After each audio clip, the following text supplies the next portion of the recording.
네, 여러분 안녕하십니까. 자유주의 혁명전선의 조남현입니다. 오랜만에 인사드리게 됐는데요. 그동안 사정이 있었습니다. 앞으로는 가급적 자주 인사드리도록 하겠습니다. 우리말에 그 속담이죠. 미친년 널뛰듯 하다는 그런 말이 있죠. 한번 상상을 해보세요. 미친년이 너를 뛰인다고 생각을 해보세요. 참 볼만하겠죠. 이 말씀을 왜 드리냐면 요즘 전부터 근래 추미애 법무부 장관을 보면서 저는 미친년 널뛰듯 하다는 말이 생각이 납니다. 요즘에도 그렇고요. 이거 완전히 앞뒤 물불 안 가리고 그냥 상대방 내지는 자기 우군이 아니면 무조건 다 적군으로 간주해버리면서 칼을 휘둘러대는 그런 모습을 연상시키지요. 가장 최근에는 검찰의 윤석열 검찰총장이 특수활동비, 특활비를 제 주머니 돈 쓰듯 주물른다 이런 말을 하는 바람에 여야 간에 그러면 검찰과 법무부를 동시에 특활비를 한번 조사를 해보자 이렇게 했는데 추미애 장관은 윤석열 대검이 서울중앙지검, 사실은 사건 수사가 가장 많은 곳이죠. 중앙지검에 특활비를 안 줬다고 얘기를 했어요. 근데 그러니까 야당 국회의원이 추궁을 하자 자기도 들은 얘기라고, 아니 국민의 대표인 국회의원에게 답변하는 것이 사실 확인도 하지 않은 그런 얘기를 마치 사실인 양, 마치 윤석열 검찰총장이 특활비를 자기 멋대로 이렇게 주무른다 이런 식으로 그런 의미로 얘기를 하다니 이게 참 가당키는 한 일입니까? 그런데 결국 검찰과 법무부를 다 조사를 해본 결과 검찰에서는 서울중앙지검에 가장 많은 특활비를 내려보냈고 법무부에서도 특활비를 썼는데 제가 깜짝 놀란 것은 법무부의 검찰국이 있죠. 검찰의 어떤 인사사무 이런 거를 담당하는 곳인데 거기에서도 검찰에게 검찰로 이제 편성되어 있는 10억 원을 되돌려 받아서 특활비로 썼다는 겁니다. 원래 특활비는 수사 정보 이런 데를 위해서 쓰는 거 아닙니까? 예를 들면 수사상 필요한 어떤 정보원을 구슬리기 위해서랄지 여러 가지 그런 걸로 쓰는 건데, 그러니까 영수증에 이렇게 영수증으로 입증하기도 곤란하고 이런 건데, 그래서 특활비라고 하는 건데 법무부 검찰국이 특활비를 써야 할 이유가 있을까요? 도대체 이유가 저는 아무리 생각해도 검찰 사무 내지는 인사 예산 이런 거 하는데 왜 특활비가 필요할까요? 인사나 예산 이런 걸 편성하고 할 때 검찰에 혹시 어떤 비리가 있는지 첩보 활동을 통해서 그걸 확인해 갖고 거기에는 불이익을 주기 위해서 그런 게 필요했을까요? 넌센스죠.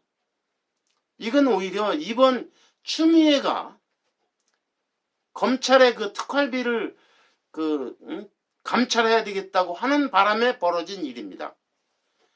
그래서 추미애는 지금 이것뿐 아니라 많은 그동안 역대 정권 어느 정부에서도 법무부 장관이 하루도 안 걸르고 뉴스에 등장하는 일은 없었습니다.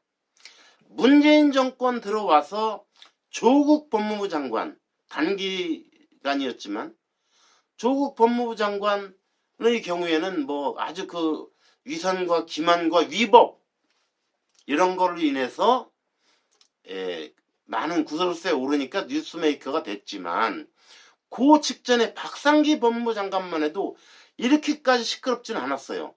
그런데 추미애 법무부 장관은 취임 이후 지금까지 거의 하루도 거르지 않고 맨날 메인 뉴스로 나옵니다.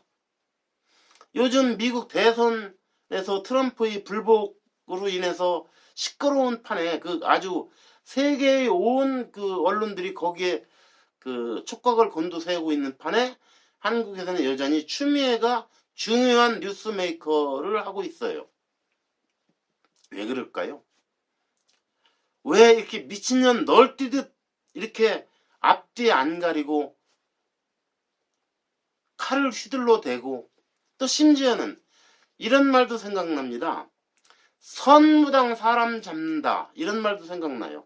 지금 이번 사태도 이렇게 막 그 아나무인격이고 이런 식으로 하다가 결국 왜 그 법무부의 검찰국에서 이런 그 특활비가 필요하냐는 문제가 불거졌지만, 실은 그 재판이 아니면 유력한 친문 적자로서의 대권주자로 올랐을 김경수 경남지사, 김경수 경남지사도 결국은 추미애가 말 그대로 선무당이 그 사람 잡는다고, 선무당이 칼춤을 추다가 엉뚱하게 자기 편을 잡게 됐죠. 예를 들면 그 인터넷에서 그 특정 뭐 그 댓글이 많이 달린다, 이걸 경찰에 그 수사 의뢰를 했어요. 그랬더니 거기서 엉뚱하게도 드루킹 사건이 터졌어요. 드루킹 일당과 김경수 경남지사가 그 서로 그 공범 관계에 있다는 것이 밝혀졌고, 2심에서도 징역 2년을 선고받았습니다.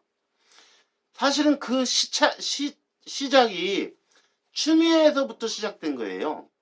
그러니까 이런 경우에는 선무당 사람 잡는다는 얘기가 제격이죠. 아무튼 제 관심사는, 그리고 여러분이 주목해야 할 것은 추미애가 왜 이럴까요? 왜 이럴까요? 그 사실상 윤석열 총장을 야권의 대권 후보로 키워준 가장 그 큰 공로자가 추미애죠. 윤석열에 대해서 살아있는 권력의 수사의 칼끝을 들이대자 집요하게 윤석열을 공격했어요. 그 덕분에 윤석열은 손 안 대고 코푼 격이 됐습니다. 가장 유력한 야권의 대권 후보로 부상했어요. 이것이 나중에 어떻게 될지는 알 수 없습니다만, 그리고 야권에서 윤석열이 야권 대선 후보가 되는 것이 옳은지 어쩐지도 이건 다시 생각해야 할 문제입니다만, 어쨌든 그렇게 윤석열의 위상을 띄워준 장본인이 추미애입니다. 물론 문재인 정권 전체가 그렇지만, 문재인 정권 추미애 및 여당 의원들이 윤석열을 공격하면 공격할수록 윤석열은 더욱 지지도가 올라가는 그런 현상이 나타날 겁니다. 지금까지도 그래 왔지만. 그러면 추미애는 왜 이럴까요? 이게 그런 현상을 몰라서 그랬을까요? 그리고 자기가 하는 것이 비상식적이다, 그리고 비합리적이고, 이게 어떻게 보면 무식하다고 할 정도로, 그러함에도 불구하고 추미애는 왜 이렇게 미친년 널뛰듯 이렇게, 제 고향 사투리입니다만, 충청도 제가 부여인데요, 눈감 땡감이라는 말이 있어요. 눈을 감고 마구 휘둘러대는 걸 얘기합니다. 지금 추미애가 그렇습니다. 완전히 눈을 가린 채 칼을 사방으로 휘둘러대는 그런 형국입니다. 그런 양상이에요. 왜 그럴까요? 왜? 미스터리입니다. 정말 놀랍지 않습니까? 5선의 다선 의원에다가 여당, 집권 여당의 대표까지 지낸 사람이, 저는 그런 사람이 법무부 장관으로 가는 것도 참 의아했는데, 막상 법무부 장관으로 가서 완전히 문재인 정권의 개노릇을 하고 있습니다. 5선의 다선 의원과 이건 완전 중진도 상당한 중진이죠. 그리고 집권 여당의 당대표까지 했던 인물, 그가 정권의 충견, 우리가 흔히 옛날 검찰을 정권의 충견이라고 했죠. 추미애가 바로 그렇습니다. 물론 이 정권 사람이기 때문에 이 정권에 충성하는 건 이해가 됩니다. 그러나 그것도 도가 있죠. 어느 선이라는 게 있습니다. 넘어서서는 안 될 금도라는 것이 있습니다. 추미애는 그걸 넘어도 한참 넘었어요. 왜 그럴까요? 제가 보기에 추미애는 헛된 꿈을 꾸고 있는 것 같아요. 말하자면 추미애가 이렇게 하는 것은 바로 이른바 대깨문, 자기들 스스로가 대깨문이라고 이름 붙인 자들, 대가리가 깨져도 문재인이라는 이 대깨문, 말하자면 그 문재인에 대한 열렬한 지지자들, 거의 몰이성적인 지지자들, 그 친문 지지자들, 그 중에서도 특히 대깨문의 눈에 들어야, 그래야 앞으로 자기 정치의 행로가 밝을 것이고, 그래서 서울시장이 됐든 차기가 됐든 차차기가 됐든 어쩌면 차기를 노리고 있을지도 모릅니다. 왜? 지금 여권에서는 이낙연과 이재명의 그 두 사람 간의 주도권 싸움이 벌어지고 있는데, 이낙연은 주춤하고 내려가는 추세고 그 이재명은 오른 추세에 있습니다. 그런데 결국은 뭐냐면 당의 후보가 되기 위해서는 친문의 지지가 절대적으로 필요합니다. 대깨문의 지지가 거의 후보 당락을 좌우할 겁니다. 추미애는 그걸 염두에 두고 있지 않을까요? 당장은 서울시장이 눈앞에 보이기도 하겠지만 어쩌면 지금 확실하게 친문의 눈에 들어서 친문의 지지를 얻고, 그래서 이재명도 이낙연도 그 친문의 그 진골은 아니죠. 원래 친문의 진골은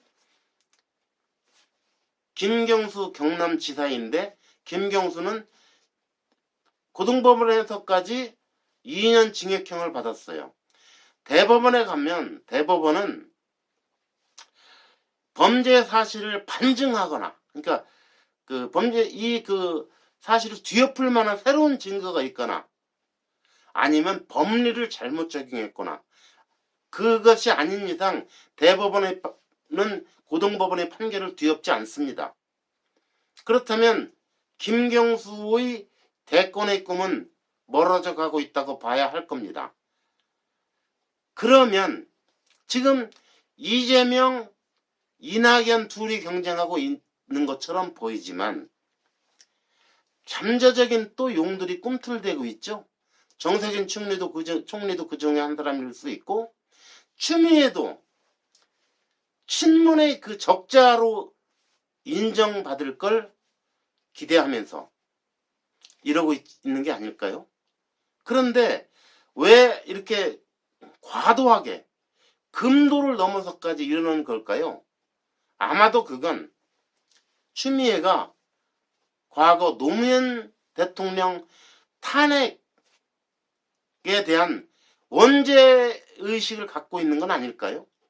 그래서 더더욱 미친 개소리를 들어도 좋으니 이 친문, 특히 대깨문의 특징은 무조건 우리 편은 정의라고 믿는 거 아닙니까? 무조건 내 편은 옳아. 그러니까 대깨문의 지지만 얻으면 그러면 가장 유력한 후보로 등장할 수 있어. 이런 계산이 아닐까요? 저는 그렇게 봅니다. 여러분은 어떻게 생각하십니까? 제가 추론하는 것이 근거 없다고 생각하십니까? 글쎄요. 판사까지 지낸 추미애가 이렇게 몰염치하고, 그리고 참 보면 이 국회에 와서 답변하는 걸 보면 완전히 국회의원들을 막 고압적으로 국회의원들을 깔보고 노려보고 막 이러지 않습니까? 그러면 일반 국민들이나 야권 지지자들은 어떻게 저렇게 독사 눈을 뜨고 있을까? 그리고 이렇게 째려볼까? 이렇게 생각할지 모르지만 대깨문들은 잘하고 있어. 아주 잘하고 있어. 아주 좋아. 이럴 거 아니겠습니까? 추미애의 머릿속에는 그런 계산이 들어있지 않나 그렇게 생각합니다. 예, 오늘 여기까지 하겠습니다. 감사합니다.